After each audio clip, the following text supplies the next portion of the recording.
Picture this. You're trapped in a burning building, smoke filling your lungs, flames licking at your heels.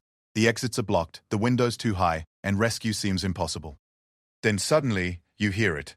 The roar of engines, the crash of breaking glass, and voices shouting, "We've got you!" That moment when salvation arrives from nowhere. When hope emerges from despair. When the impossible becomes reality. Now imagine that feeling, but magnified across an entire galaxy. For 3,000 years, the Zephyrian Alliance ruled the stars with an iron fist. Countless species knelt before their technological supremacy, their vast fleets, their seemingly unstoppable war machine.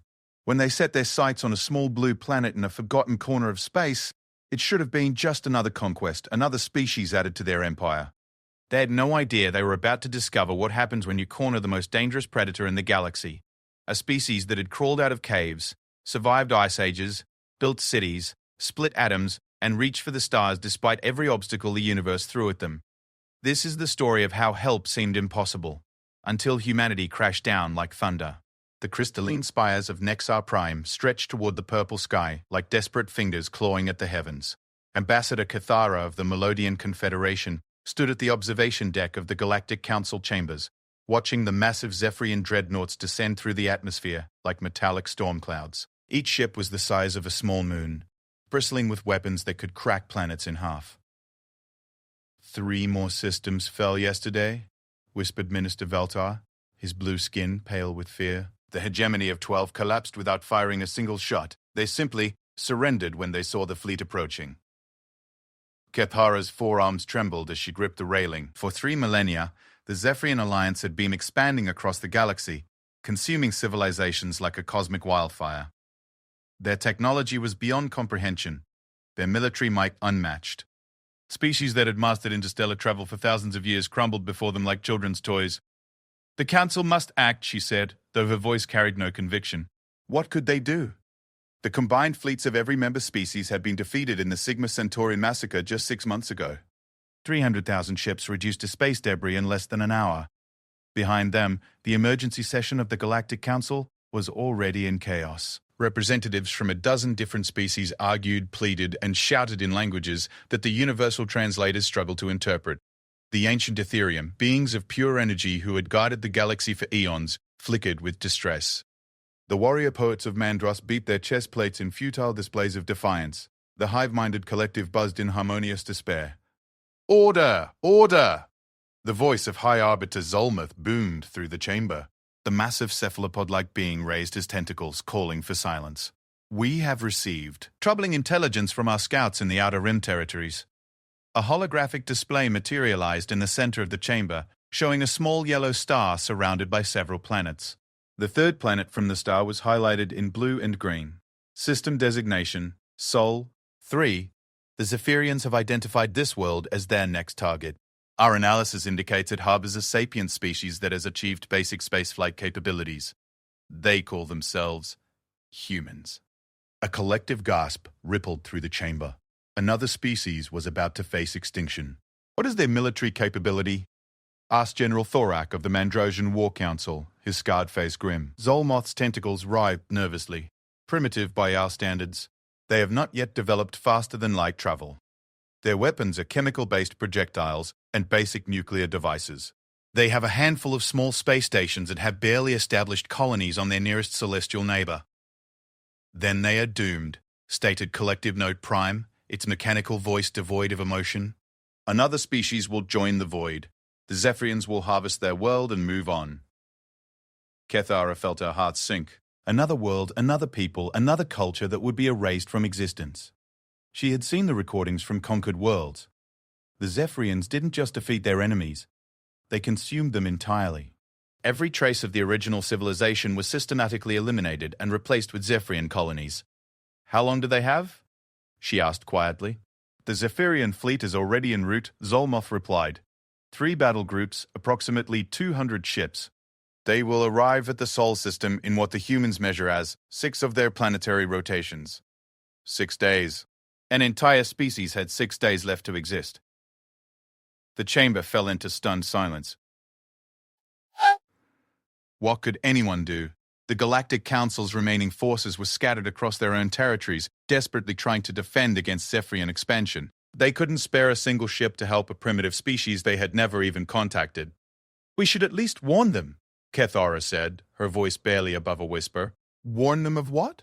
General Thorak's laugh was bitter. "That they are about to face an enemy that conquered the Arcturus Empire in a single afternoon? That their primitive weapons will be as effective as throwing pebbles at a supernova. What mercy would that be?" Deep in the lower levels of Nexar Prime, in a restricted section that few beings knew existed, Emergency Protocol Omega was quietly activated. Ancient systems that had slept for millennia began to hum with power. Automated messages were transmitted to the farthest reaches of the galaxy, seeking any ally, any hope, any miracle that might save not just humanity, but all free species from Zephyrian domination. The messages would reach dozens of dead worlds, empty space, and civilizations too weak to help. All except one. Meanwhile, in the Sol system, Dr. Open, Elena Vasquez stood in the observation deck of Luna Station, humanity's most advanced orbital facility. The astrophysicist was reviewing data from the Deep Space Monitoring Array when something caught her attention. Anomalous readings in the outer system, gravitational disturbances that didn't match any known natural phenomena. "Aria, run a full-spectrum analysis on these readings," she commanded the station's AI. "Analysis complete, Dr. Vasquez. The gravitational signatures are consistent with large mass objects traveling at approximately 15% of light speed. Current trajectory indicates they will reach Earth orbit in approximately 144 hours. Elena's blood ran cold. Objects that large, moving that fast, could only mean one thing. First contact wasn't going to be the peaceful meeting of minds that scientists had hoped for. She activated the emergency protocols, sending urgent messages to every government and military installation on Earth and throughout the solar system. The message was simple but terrifying. "We are not alone, and they are coming." On Earth, in underground bunkers and military installations across every continent, humanity began to prepare for the impossible. Ancient nuclear arsenals were activated. Experimental weapons programs received unlimited funding. Space-based defense platforms that existed only in prototype stages were rushed into production. But everyone knew it wasn't enough. How could a species that had barely left its own star system hope to defend against an interstellar invasion force? The Zephyrian battle group Epsilon emerged from hyperspace at the edge of the Sol system with the precision of a cosmic ballet. 200 ships materialized simultaneously, their dark hulls absorbing the light of the distant star. At the center of the formation, the flagship Dominion stretched for 30 kilometers, bristling with weapons that could vaporize moons. On the bridge, Admiral Zektar reviewed the tactical data, with the dispassionate efficiency that had made him the Alliance's most successful commander. The third planet showed signs of a basic technological civilization: electromagnetic emissions, artificial satellites, primitive fusion reactors. Nothing that would pose even the slightest challenge. "Standard pacification protocol," he ordered. "Eliminate all defensive installations, disable their communication networks, then begin surface bombardment of major population centers. Full planetary subjugation should be complete within 72 hours. His aide, a younger officer with the ritual scars of a dozen campaigns, nodded eagerly. "Shall we demand surrender first, Admiral? Some species prefer the illusion of choice." Zektar's mandibles clicked in what passed for Zephyrian laughter. "This species hasn't even achieved interstellar flight. They won't understand the concept of surrender until we demonstrate our superiority. Begin the advance." The fleet began its inexorable march toward Earth, each ship locked onto predetermined targets. Military installations, communication satellites, power generation facilities, major cities, all were marked for destruction in the opening salvo. Aboard the International Space Station, Commander Sarah Chen watched the approaching fleet through the station's most powerful telescope. The sight was both terrifying and oddly beautiful, a constellation of death moving with perfect coordination through the void. "Ground control, this is EISS. I have visual confirmation of hostile vessels. Count is..." Jesus Christ, there are hundreds of them. "Copy that, ISS. All personnel prepare for emergency evacuation to Earth." Sarah looked at her crew. 3 Americans, 2 Russians, 1 Chinese astronaut, and a Brazilian engineer. 7 people from 4 different nations who had put aside their differences to work together in space. Now they would probably be among the last humans to see their world from orbit. "Belay that evacuation order, ground control," Sarah said quietly. "If this is humanity's last stand, we're staying here. Someone needs to witness what happens next." On Earth, every major government had activated their most classified defense systems. Nuclear submarines lurked in the deepest ocean trenches, their missiles armed and ready. Strategic bombers flew continuous patrols loaded with humanity's most powerful weapons. Orbital defense platforms that officially didn't exist powered up their experimental railguns and particle beam weapons. President Amanda Foster stood in the Situation Room beneath the White House, surrounded by the greatest military minds of her generation. General Harrison, the chairman of the Joint Chiefs, was coordinating with his counterparts in Moscow, Beijing, London, and Delhi. For the first time in human history, every nation on Earth was truly united against a common threat. "What's our assessment, General?" she asked. Harrison's face was grim. "Madam President, based on the size and configuration of their fleet, we're looking at a technological advantage of several centuries, maybe more. Our weapons might not even scratch their shields, but we'll try anyway," Foster said firmly. "That's what humans do." In orbit around Earth, the hastily constructed defense platforms came online one by one. The Aegis defense grid, humanity's first attempt at a planetary shield system, began charging its energy fields. The technology was untested, jury-rigged from a dozen different experimental programs, but it was all they had. Dr. Vasquez, now serving as scientific advisor to the Global Defense Council, watched the enemy fleets approach with a mixture of terror and scientific fascination. They're maintaining perfect formation while traveling at speeds that should be impossible. The gravitational stresses alone should tear those ships apart. "How long until they reach weapons range?" asked Admiral Morrison, the head of Earth's combined space forces. "At their current velocity, 18 hours. But they'll probably slow down before that to take up attack positions." 18 hours. Humanity had 18 hours to prepare for a battle they couldn't win. But unknown to both the attacking Zephyrium fleet and Earth's defenders, the emergency protocols activated on Nexar Prime had found their target. Deep in space, in a system that appeared empty on all star charts, ancient sensors detected the distress call. Automated systems that had been dormant for millennia began their wake-up sequences. The first human expeditionary fleet had been gone for so long that even the legends of their departure had been forgotten. Launched in secret decades ago using technology that officially didn't exist, they had vanished beyond the edge of known space, on a mission that was classified at levels that didn't have names. Now, they were coming home.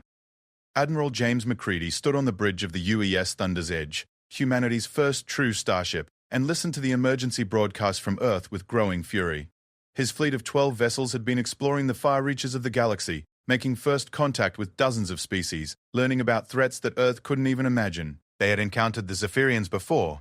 They had seen worlds stripped bare, species exterminated, entire civilizations reduced to historical footnotes.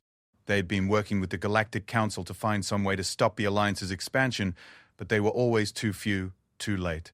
Not this time. "Signal the fleet," McCready ordered. "Emergency jump protocols. We're going home." His first officer, Captain Lisa Rodriguez, checked their position. "Sir, we're 16,000 light-years from Earth. Even at maximum velocity, we won't reach the Sol system for 6 hours," McCready said grimly. "I know. That's why we're not taking the normal route." He activated a communications channel that connected to every ship in the fleet. "This is Admiral McCready to all vessels. You've all heard the transmissions from Earth. Our home is under attack by an enemy that has never known defeat. They think they're facing a primitive species that will fall without a fight. They're about to discover their first mistake." Throughout the fleet, crews that had been hardened by decades of deep space exploration and first contact with hostile alien species prepared for battle. These weren't the same humans who had left Earth decades ago. They had seen wonders and horrors beyond imagination. They had fought space pirates, survived cosmic phenomena, and learned the hard way that the universe was far more dangerous than anyone back home could have imagined. "All ships, prepare for emergency quantum tunnel jump. We're taking the short route home." On Earth, as the 18-hour countdown continued, humanity prepared for its greatest test. In London, the Queen addressed her subjects, urging them to remain strong in the face of the impossible. In Moscow, the Premier activated ancient bunker systems designed to survive nuclear war. In Beijing, military leaders coordinated with their counterparts around the world, sharing technology and intelligence that had been closely guarded secrets just days before. But perhaps the most important preparations were happening in smaller venues. In schools around the world, teachers comforted frightened children and told them stories of human courage and persistence. In hospitals, doctors and nurses worked tirelessly to ensure that if humanity survived, they would be ready to heal the wounded. In homes everywhere, families came together, sharing love and memories, preparing to face whatever came next as one united species. The Zephyrian fleet continued its approach, unaware that their routine conquest was about to become something unprecedented in their 3,000-year history of expansion. High Admiral Zektar reviewed the final attack plans with satisfaction. The primitive species on the third planet had activated some kind of defense grid, but their scans showed it was powered by basic fusion reactors and composed of simple metals. Their weapons appeared to be kinetic projectiles and crude energy beams. It would take less than an hour to sweep aside their defenses and begin the real work of planetary pacification. "Curious," his science officer reported. "We're detecting some unusual quantum disturbances approximately 1 light hour from our position. Debris from our passage through hyperspace," Zektar dismissed. "Focus on the target planet. I want detailed scans of their population centers before we begin bombardment." But the science officer continued to monitor the disturbances, noting that they seemed to be growing stronger rather than dissipating as hyperspace wake turbulence should. There was something else out there, something moving through space in a way that didn't match any known phenomena. On the bridge of Thunder's Edge, Admiral McCready watched the countdown timer tick towards 0. The quantum tunnel jump was humanity's most closely guarded secret, a technology reverse-engineered from artifacts found in the ruins of an ancient civilization. It could transport a fleet across vast distances almost instantaneously, but the energy requirements were enormous and the risks substantial. "Tunnel formation established," reported his navigation officer. "All ships reporting ready for jump." McCready took one last look at the star charts, showing Earth's position, now threatened by an enemy that had conquered half the galaxy. In a few hours, his homeworld would face its darkest moment. But they wouldn't face it alone. "Execute jump," he ordered. Space twisted, reality bent, and 12 human starships vanished from their position 16,000 light-years from Earth, hurtling through dimensions that had no name toward a rendezvous with destiny. The universe was about to discover that humanity had not spent the last few decades simply reaching for the stars. They had been preparing for war among them. The quantum tunnel collapsed with a flash of light that briefly outshone nearby stars, and the first human expeditionary fleet materialized in the outer reaches of the Sol system like ghosts stepping out of nightmares. 12 ships, each one a testament to decades of human ingenuity, determination, and the hard lessons learned from contact with dozens of alien civilizations. Admiral McCready stood on the bridge of Thunder's Edge and felt his heart clench at the sight of home. There was Earth. That beautiful blue marble hanging in space and moving toward it with inexorable purpose was the largest alien armada he had ever seen. 200 Zephyrian warships in perfect formation, each one larger than any ship humanity had possessed when his fleet departed decades ago. "Tactical assessment," he ordered. Commander Sarah Kim, his tactical officer who had cut her teeth fighting pirates in the Vega system, ran the numbers with grim efficiency. "They have us outgunned about 30 to 1, sir. Those are definitely Zephyrian Alliance ships. Configuration matches intelligence we gathered in the Arcturus sector. Each of their heavy cruisers packs more firepower than our entire fleet. And Earth's defenses? Primitive but determined. I'm reading approximately 50 orbital defense platforms, maybe 300 active spacecraft, and enough nuclear weapons to glass their own planet several times over. They're going to fight, Admiral. But with that technology gap," McCready nodded. He had seen what Zephyrian weapons could do to worlds far more advanced than Earth. The Alliance didn't just conquer civilizations. They erased them so completely that future archaeologists would find nothing but fused glass where great cities once stood. "Signal all ships," he commanded. "Battle formation Omega. We're going to give them a demonstration of what humans can accomplish when we have a few decades to prepare." Throughout the fleet, crews that had been forged in the crucible of deep space combat prepared for the fight of their lives. The ships themselves bore little resemblance to the vessels that had left Earth decades ago. Hull plating incorporated materials harvested from collapsed stars. Weapon systems had been upgraded with technology traded from a dozen different civilizations. Shield generators hummed with power drawn from contained singularities. But more than the technology, it was the crews that had changed. These weren't the same humans who had left Earth full of wonder and hope for peaceful first contact. They had seen the galaxy as it really was, beautiful and terrible, filled with wonders and horrors in equal measure. They had fought desperate battles against species that viewed humanity as nothing more than protein to be harvested. They had made alliances with beings so alien that communication required mathematics rather than language. Captain Maria Santos, commanding the stealth frigate Ghost Protocol, checked her ship's cloaking systems one final time. Her vessel was humanity's answer to the Zephyrian sensor networks, a ship that could become invisible to nearly every form of detection known to galactic science. "Cloaking field at maximum efficiency, Admiral," ready to begin infiltration runs. On the bridge of the heavy cruiser Defiant, Captain Chen Lu coordinated with his engineering teams as they brought their experimental weapons online. The ship's main gun was a gravity cannon that could create miniature black holes and fire them at enemy vessels. It was technology that most species considered too dangerous to even research, but humans had always been willing to weaponize forces that others feared. The Zephyrian fleet continued their approach toward Earth, unaware that death was stalking them from behind. Admiral Zektar reviewed the tactical displays with growing confidence. The primitive planet's defense grid was powering up, but their energy signatures were laughably weak. A single broadside from his flagship would be enough to shatter every orbital installation. Range to target? He inquired. 4 hours until optimal bombardment position, Admiral. The planet's defenders appear to be concentrating their forces around the primary inhabited landmasses. Zektar's mandibles clicked with approval. Excellent. They're making our task easier by clustering their defenses. We'll eliminate their orbital assets first, then systematically destroy their surface installations. Begin charging the primary weapons arrays. Throughout the Zephyrian fleet, weapons that had cracked the shields of the legendary Arcturus defense fleet began powering up. Each ship carried enough firepower to reduce Earth's continents to molten slag. This would be another routine conquest, another primitive species added to the Alliance's endless catalogue of victories. But the Zephyrian science officer was still troubled by the quantum disturbances he had detected earlier. The readings had stabilized, but there was something else now. Faint energy signatures that didn't match any known natural phenomena. Admiral, he reported hesitantly. I'm detecting unusual gravimetric readings from our stern. The patterns are artificial. Zektar barely glanced at the displays. Gravitational wake from our passage through hyperspace.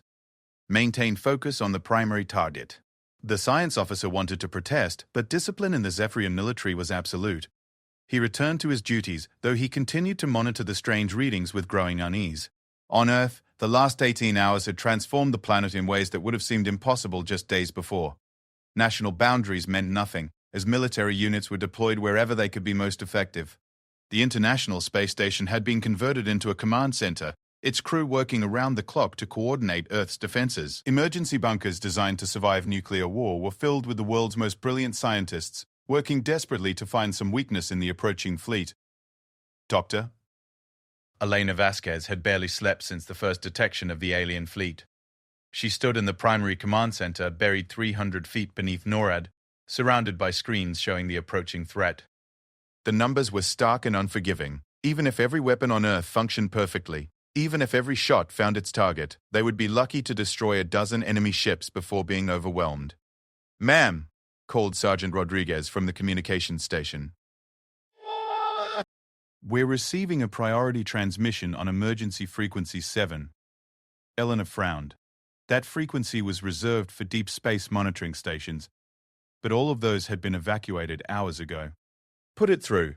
The voice that emerged from the speakers was human, but there was something different about it. An accent that didn't quite match any Earth dialect, as if the speaker had spent years talking to beings who didn't share human vocal patterns. "This is Admiral McCready of the 1st Human Expeditionary Fleet to Earth Command. We are in system and moving to intercept hostile forces. Recommend you power down all active sensors and maintain communication silence. We are going to give our unwelcome visitors a proper human welcome." The command center erupted in confused voices. Elena quickly established a secure channel. "Admiral, this is Dr. Vasquez, Earth Defense Coordination. We have no record of any human fleet in deep space. Please identify yourself." There was a pause before McCready replied. "Doctor, there's a lot your governments chose not to share with the general population. We've been out here for 37 years making friends and enemies among the stars. Today, we're coming home to protect our world from an enemy that has never faced determined human resistance. Trust me when I say that the Zephyrians are about to learn why humanity earned a reputation as the most dangerous species in this arm of the galaxy." President Forster, listening from the White House Situation Room, leaned forward. "Admiral McCready, what are your capabilities? Can you provide tactical support?" "Ma'am," McCready's voice carried a grim satisfaction. "We can provide something better than tactical support. We can provide a demonstration of what happens when you threaten humanity. Maintain your defensive positions and be ready to capitalize on the chaos we're about to create." The transmission ended, leaving Earth's leadership with more questions than answers. But for the first time since the alien fleet had been detected, there was a flicker of hope. High above Earth's atmosphere, the Aegis defense grid came online with a sound that could be felt rather than heard, a harmonic vibration that resonated through every piece of metal in orbit.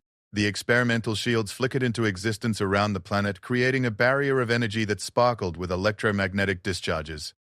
The Zephyrian fleet detected the shield activation immediately. Admiral Zektar studied the readings with mild interest. Primitive plasma containment field, he assessed. Output approximately 200 terawatts. Our main guns will punch through it like paper. Interesting that they managed to construct something of this scale, though. Most species don't achieve planetary defense grids until they've mastered interstellar flight. Shall we begin bombardment, Admiral? Asked his weapons officer eagerly. Not yet. Let them see our full power before they die. Signal all ships to adopt attack formation nexus. I want every weapon trained on their defense grid. 200 Zephyrian warships shifted into an intricate three-dimensional formation that had broken the resistance of 1,000 worlds. Each vessel's weapons locked onto predetermined targets on Earth's defense grid. In 60 seconds, they would open fire and reduce humanity's greatest achievement to scrap metal and ionized gas. That was when the universe seemed to explode around them.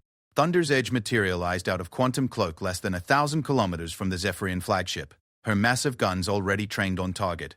The gravity cannon fired before the enemy sensors even detected her presence, launching a micro-singularity directly at Dominion's main reactor. The effect was spectacular and terrifying. The miniature black hole passed through the Zephyrian ship's shields as if they didn't exist, struck the reactor core, and began feeding on the exotic matter within. For 3 seconds, nothing seemed to happen. Then Dominion, the pride of the Zephyrian fleet, folded in on itself and vanished into a point of infinite density. Admiral Zektar had exactly enough time to realize that his 3,000-year-old empire had just encountered something unprecedented before he was reduced to his component atoms. Across the Zephyrian formation, chaos erupted as 11 more human ships decloaked simultaneously, their weapons already firing. Ghost Protocol slipped between enemy vessels like a deadly phantom, her stealth torpedoes finding the weak points in Zephyrian armor with surgical precision. Defiant's quantum cannons tore through enemy hulls with beams of coherent exotic matter. The destroyer squadron led by Captain Rodriguez executed attack runs that turned the rigid Zephyrian formation into a confused melee. But perhaps the most shocking moment came when humanity's Blade, MacReady's personal assault ship, simply rammed through a Zephyrian heavy cruiser at 90% of light speed. The enemy vessel disintegrated on impact, while the human ship's regenerative hull absorbed and channeled the kinetic energy into its weapon systems. "What are they?" screamed the Zephyrian sub-commander who had suddenly found himself in charge of the largest fleet in Alliance history. How are they doing this? His science officer, working frantically to understand what he was seeing, provided answers that made no sense. Their weapons are using principles of physics we don't understand. Gravity manipulation, quantum tunneling effects, exotic matter containment. Their ships appear to be incorporating technology from dozens of different species. Impossible! This species hasn't even achieved interstellar flight! Sir, the communications officer reported, his voice tight with fear, I am receiving transmissions from multiple human vessels. They're coordinating their attacks using quantum entanglement communication. They're operating as a single organism. The sub-commander looked at his tactical displays and felt a chill that had nothing to do with the ship's environmental controls. In the space of 10 minutes, they had lost 37 ships to an enemy they had dismissed as primitive.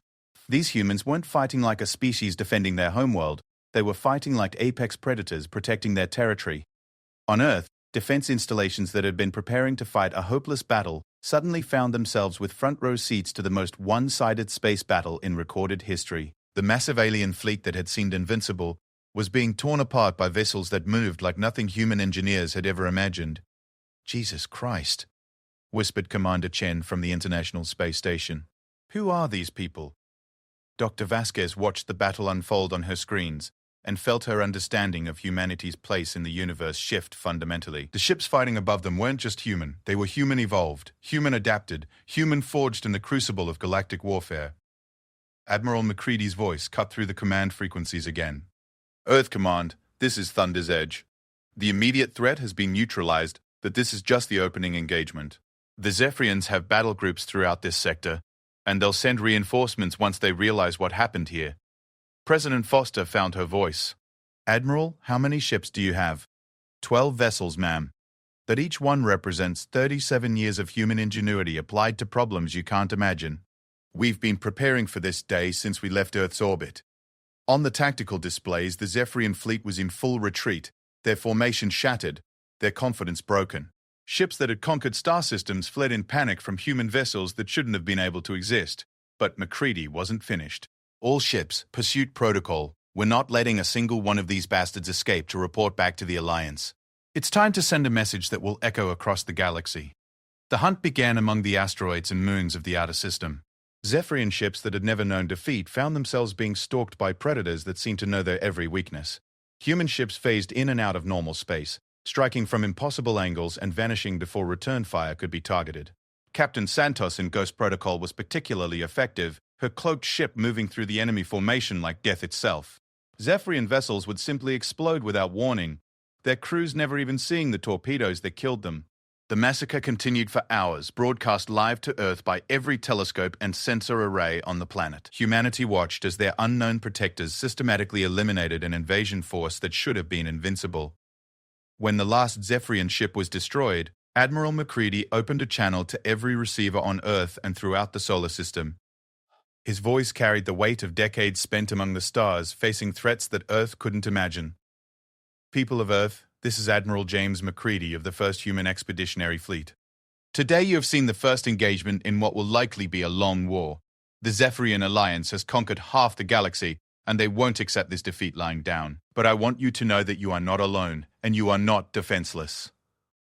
The view screens throughout Earth's command centers showed the 12 human ships taking formation around the planet, their hulls scarred by decades of combat, but unbroken, their weapons powered down, but ready. 37 years ago, we left this system on a mission that your governments classified at levels that don't have names. We were sent to make contact with alien civilizations, to learn about the threats and opportunities that waited among the stars. What we found was a galaxy at war, with an enemy that seeks to erase every trace of free thought and independent culture from the universe. In the ruins of the Zephyrian formation, automated beacon systems activated, sending urgent messages toward Alliance space. The signals would take weeks to reach the nearest Alliance stronghold, but when they did, they would carry news that would shake the foundations of a 3,000-year-old empire. For the first time in their history, the Zephyrians had been utterly defeated by a species they had dismissed as primitive. Worse, they had been defeated by humans, who had learned to fight using the galaxy's own weapons against it. We spent these decades making allies among the free peoples of the galaxy, MacCready continued. We learned their technologies, their strategies, their secrets. We built ships that could stand against the Alliance fleets and weapons that could pierce their armor. Most importantly, we learned how to fight as part of a galactic community. On Nexar Prime, the Galactic Council received the first reports of the battle with complete disbelief. Ambassador Cathara stared at the tactical records transmitted by long-range sensors, her forearms trembling with emotions she couldn't name. Impossible. High Arbiter Zolmuth's tentacles writhed in agitation. A Zephyrian battle group doesn't simply cease to exist. The sensor logs are clear, reported the Ethereum representative, its energy form flickering with excitement. 200 Alliance ships completely destroyed, 12 unknown vessels, designation human, sustained minimal damage. But the humans were primitive, protested Minister Veltar. They hadn't even achieved interstellar flight. Collective Node Prime processed the data with mechanical precision. Analysis indicates this is a secondary human fleet, likely launched decades ago using advanced technology. The vessels incorporate design elements from 17 different species. Conclusion. Humanity has been preparing for war. Admiral MacCready's transmission continued, now reaching not just Earth but communication nodes throughout the galaxy. The Alliance believes that conquest is inevitable, that resistance is futile. Today we proved them wrong. This is just the beginning. In the depths of space, moving through hyperspace toward Alliance territory, other human fleets received the transmission and changed course. The 2nd and 3rd Expeditionary Fleets had been deep in enemy territory, gathering intelligence and building secret bases. Now they were coming home to join the fight. On Earth, the impossible had happened. Humanity had faced extinction and discovered they were not alone, not helpless, and certainly not defeated. The species that had climbed out of caves and reached for the stars was about to teach the galaxy what it meant to threaten their home. The war was just beginning. But for the first time in 3 millennia, the Zephyrian Alliance had encountered an enemy that didn't fear them. Instead, they were about to learn to fear humanity. 3 months after the Battle of Sol, the galaxy had fundamentally changed. The Zephyrian Alliance, which had ruled through fear and technological supremacy for 3 millennia, found itself facing an enemy unlike any they had ever encountered. Humanity hadn't just defeated one of their fleets, they had done something far worse. They had given hope to every oppressed species in the galaxy. Deep in the heart of Alliance space, on the fortress world of Zephyr Prime, Supreme Commander Darthak stood before a holographic display showing the current tactical situation. Red indicators marked worlds where rebellion had broken out. Yellow showed systems where Alliance control was weakening. Blue represented confirmed human fleet positions. There was far too much blue for his comfort. "Report," he commanded, his 4-meter frame radiating the kind of authority that had crushed the spirits of 1,000 species. Intelligence Coordinator Vextool's voice quavered as she delivered news that would have been unthinkable just months ago. "Supreme Commander, we have confirmed reports of human military presence in 47 systems. Their 2nd and 3rd expeditionary fleets have been conducting operations deep within our territory for decades without our knowledge." Darthak's primary eyes fixed on the coordinator with predatory focus. "How is this possible? Our sensor networks span half the galaxy. The humans appear to have developed stealth technology that renders them invisible to our detection systems. Worse, they've been establishing hidden bases and supply depots throughout our territory. Intelligence suggests they've been preparing for this war for the better part of 4 decades. The Supreme Commander studied the tactical display with growing unease. The humans weren't fighting like a newly contacted species defending their homeworld. They were fighting like a galactic power that had been planning this campaign for generations. What of their allies? This is perhaps the most troubling development, Vextol continued. 17 different species have openly declared support for the human coalition. The Melodian Confederation has committed their entire fleet. The Arcturus remnant has emerged from hiding and is actively raiding our supply lines. Even the Collective has broken their neutrality pact. For the first time in his career, Supreme Commander Darthak felt something he had thought himself incapable of experiencing: doubt. The Alliance had built its empire on the principle that resistance was futile, that their technological superiority made opposition meaningless. But the humans had proven that principle false, and now the entire galaxy was learning that the invincible Zephyrian Alliance could bleed. Meanwhile, in the Sol system, Earth had been transformed into the central hub of a growing galactic rebellion. The planet's surface bustled with activity as representatives from dozens of species arrived to coordinate the war effort. Ancient underground facilities had been expanded to accommodate beings with radically different physiological requirements. The skies above Earth's major cities filled with ships of impossible variety, crystalline vessels from the Ethereum, living ships grown by the Vedani, mechanical constructs from the Collective. Admiral Macready stood in the newly constructed Alliance Command Center, built in the caverns beneath Mount Cheyenne. Around him, holographic displays showed the current state of the Galactic War. Human forces, marked in blue, were advancing on multiple fronts. Allied fleets in green were engaging enemy positions throughout former Alliance territory. Red zones marked areas still under Zephyrian control, but those zones were shrinking daily. "Operational update," requested Macready. Captain Maria Santos, newly promoted to Intelligence Director, stepped forward. "Admiral, the Ghost Protocol has completed reconnaissance of the Sigma Draconis system. Zephyrian defenses are lighter than expected. They're pulling forces back to protect core worlds." "Excellent. What about the rebellion on Kepler? 442b? "The hegemony of 12 has completely collapsed," reported Captain Chen Lu from the tactical station. "Local resistance forces have control of the primary spaceport and are requesting immediate military support." Macready nodded. It was the same story throughout Alliance space. Species that had been crushed under Zephyrian rule for centuries were rising up, inspired by humanity's victory at Sol. But inspiration wasn't enough to win a war. It required coordination, strategy, and the kind of technological edge that humans had spent decades developing. "Signal the Defiant and her task force," Macready ordered. "They're authorized to begin liberation operations in the Kepler system. And get me a direct line to Earth Command. President Foster needs to see the latest intelligence reports." On the surface, President Amanda Foster was dealing with challenges that no world leader in human history had ever faced. Earth wasn't just the headquarters of humanity anymore. It had become the de facto capital of a galactic rebellion. Her cabinet now included beings who communicated through quantum entanglement, color-changing cephalopods who thought in mathematical equations, and artificial intelligences that existed as pure information. "Madam President," said Dr. Fear. Elena Vasquez, now serving as Director of Xenological Affairs, we've received a formal request from the Melodian Confederation to establish a permanent embassy on Earth. They're also requesting access to our quantum tunnel technology. Foster rubbed her temples. 6 months ago, her biggest concern had been trade negotiations with China. Now she was deciding which alien civilizations should have access to humanity's most classified military technology. What's Admiral McCready's assessment? He supports the request. The Melodians have proven themselves reliable allies, and their fleet has been instrumental in our operations in the Vega sector. Before Foster could respond, an urgent chime indicated a priority transmission. The main screen activated to show Admiral McCready's weathered face. Madam President, we've intercepted Alliance communications indicating a major fleet movement toward the Sol system. They're massing everything they have left for one final assault on Earth. Foster felt her stomach clench. How many ships are we talking about? Conservative estimate? 8,000 vessels, including their newest super dreadnoughts. It's everything the Alliance has left, ma'am. They're betting everything on crushing the rebellion at its source. The implications were staggering. If the Alliance succeeded in retaking Earth, the Galactic Rebellion would collapse overnight. Every species that had risen up against Zephyrian rule would face systematic extermination. What are our options, Admiral?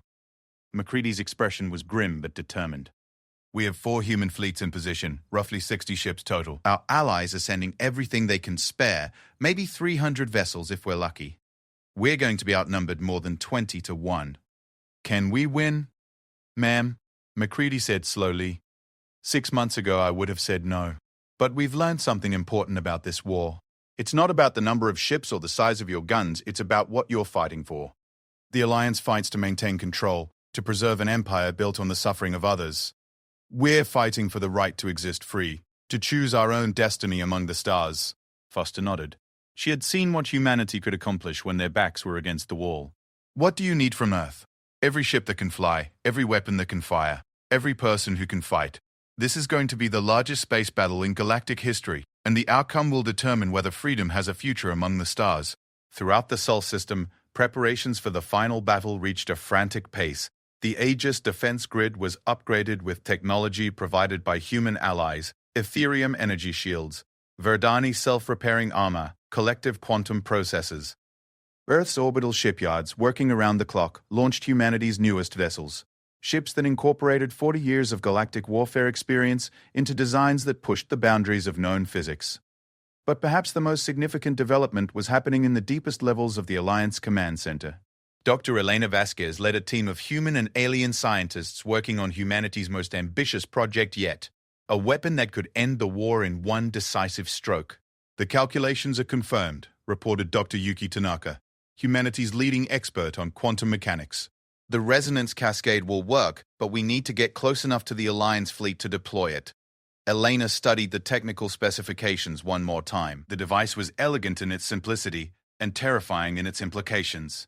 It would use the quantum tunneling technology that powered human ships to create a cascading collapse in space-time itself.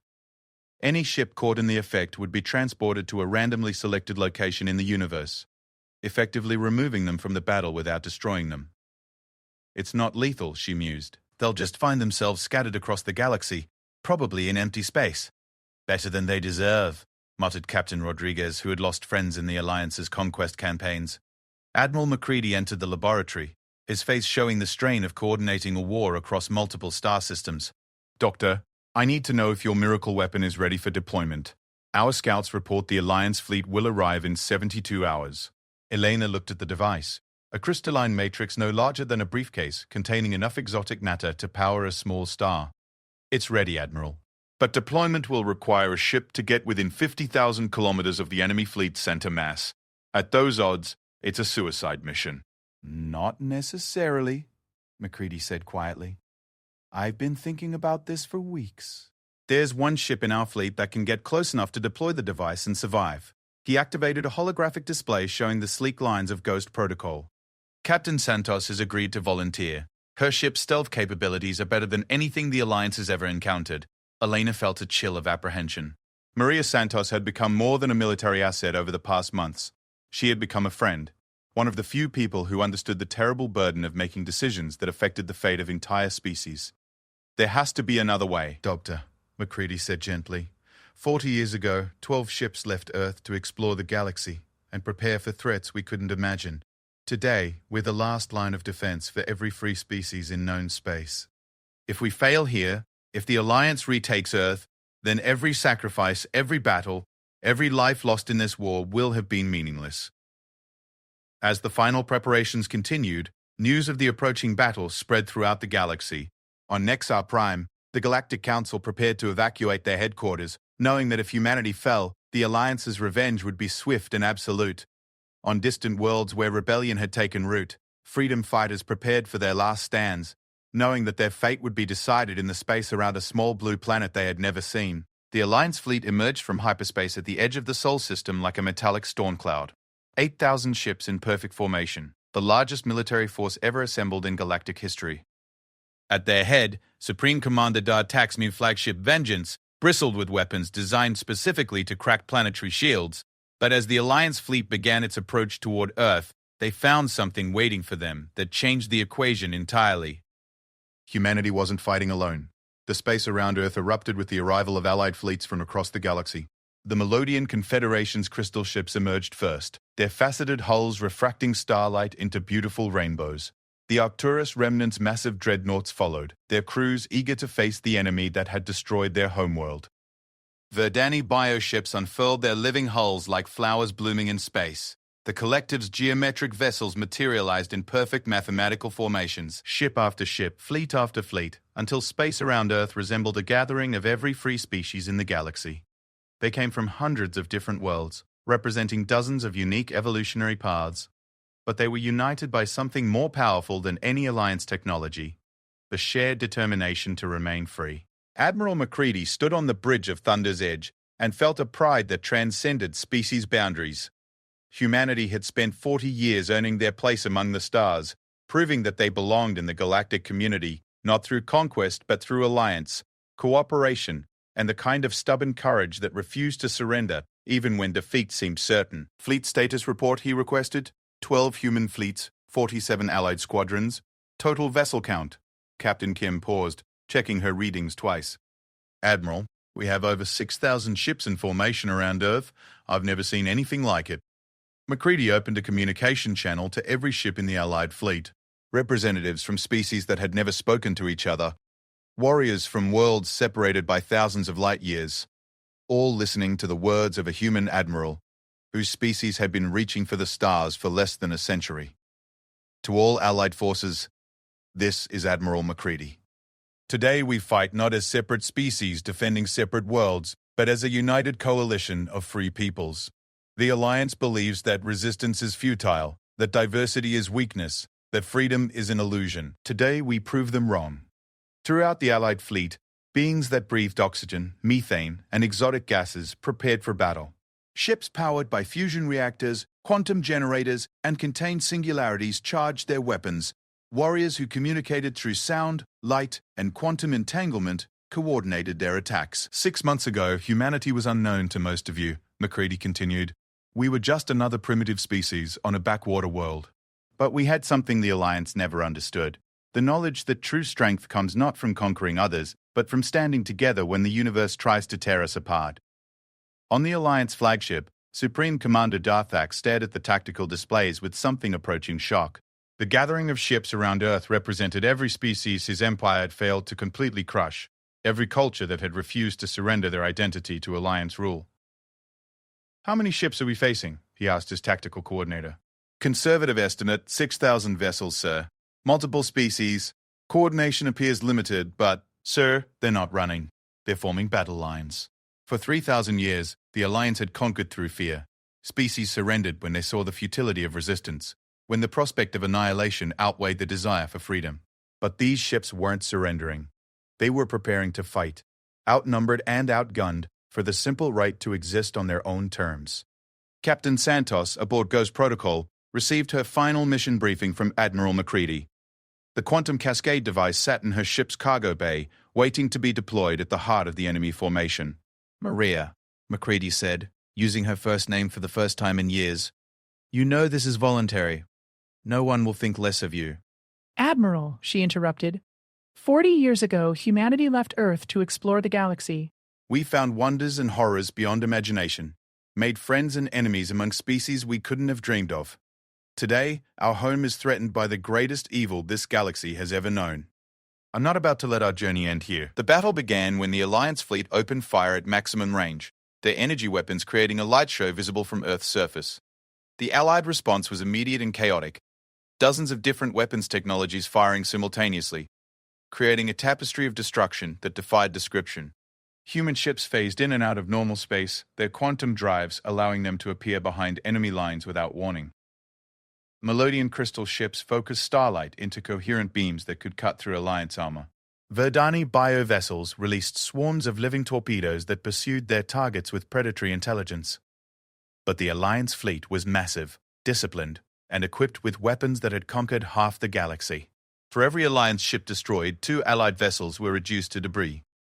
The mathematical reality was inescapable. Without a miracle, the Allied fleet would be overwhelmed through sheer attrition. That's when Captain Santos began her approach toward the Alliance fleet center, her ship invisible to enemy sensors, carrying humanity's hope for victory in her cargo bay. Ghost Protocol slipped between Alliance vessels like a shadow, moving closer and closer to the massive flagship at the formation's heart. The space battle raged around her as she navigated through the chaos. She watched human ships sacrifice themselves to protect Allied vessels, saw alien crews die fighting for a world they had never seen, witnessed acts of courage and heroism that transcended species boundaries. Finally, she reached optimal deployment range. The quantum cascade device activated with a sound that existed only in her imagination, sending waves of exotic energy throughout the Alliance formation. Reality twisted, space folded in on itself, and 8,000 Zephyrian ships simply vanished, not destroyed but scattered across the galaxy, their crews alive but stranded in empty space billions of light years from home. The sudden silence that followed was deafening. Where moments before the largest fleet in galactic history had darkened space with their hulls, now there was only empty void and the scattered debris of a few dozen ships that had been outside the device's range. Across the galaxy, on worlds where rebellions had been crushed and species had been enslaved, Zephyrian ships suddenly found themselves alone, cut off from reinforcement and command structure. Local populations rose up with renewed hope, knowing that the Alliance's power had finally been broken. Admiral Macready's voice cut through the silence, reaching every ship in the Allied fleet and every receiver on Earth. Today, freedom has triumphed over tyranny. Today, diversity has proven stronger than uniformity. Today, the galaxy learned that when free peoples stand together, nothing can defeat them. The celebrations that followed lasted for weeks. On Earth, beings from dozens of species walked through human cities, marveling at the diversity of a world that had produced the species that changed the galaxy. Children who had grown up knowing only war finally had the chance to see the stars as places of wonder rather than threat. But perhaps the most important moment came when Admiral Macready stood before the reformed Galactic Council, now meeting on Earth rather than Nexar Prime. Representatives from hundreds of species filled the vast amphitheater carved from the rock beneath Mount Cheyenne. 40 years ago, he began, humanity left Earth as explorers, seeking our place among the stars. We found a galaxy at war, filled with species living in fear of an enemy that seemed unbeatable. Today, that enemy has been defeated not through superior technology or greater numbers, but through the simple recognition that we are stronger together than apart. He gestured to the assembled representatives, beings of every imaginable shape and size, united not by conquest, but by choice. The Zephyrian Alliance believed that diversity was weakness, that difference was dangerous, that freedom was an illusion. They were wrong. Our differences make us stronger, our diversity makes us adaptable, our freedom makes us unstoppable. Ambassador Cathara of the Melodian Confederation stepped forward, her forearms raised in a gesture of respect. Admiral Macready, humanity has given the galaxy something we thought we had lost forever: hope. How do we ensure that we never face such a threat again? Macready smiled, thinking of the 12 ships that had left Earth decades ago, with no idea they would one day save the galaxy. We remember that no single species, no matter how advanced or powerful, can face the challenges of the universe alone. We build something new together, not an empire built on conquest, but an alliance built on mutual respect and shared values. And so began the Galactic Federation. With humanity serving not as rulers but as facilitators, helping to build bridges between species that had never imagined they could work together. The galaxy that had once cowered under Zephyrian rule now flourished in ways that surpassed even the most optimistic predictions. Years later, when children of dozens of species learned about the war in their history classes, they would study the moment when help seemed impossible, when a primitive species called humanity faced extinction at the hands of an unstoppable enemy. They would learn how those humans had crashed down like thunder, bringing with them allies and technologies that changed everything. But most importantly, they would learn that no matter how dark the universe might seem, no matter how powerful the forces of oppression might appear, freedom and hope could never be truly defeated as long as there were those willing to stand up and fight for them. The galaxy had learned that humanity's greatest weapon wasn't their technology or their ships or their courage. It was their absolute refusal to give up, even when victory seemed impossible. And that lesson would echo through the stars for generations to come, a reminder that sometimes the most powerful force in the universe is the simple human belief that tomorrow can be better than today.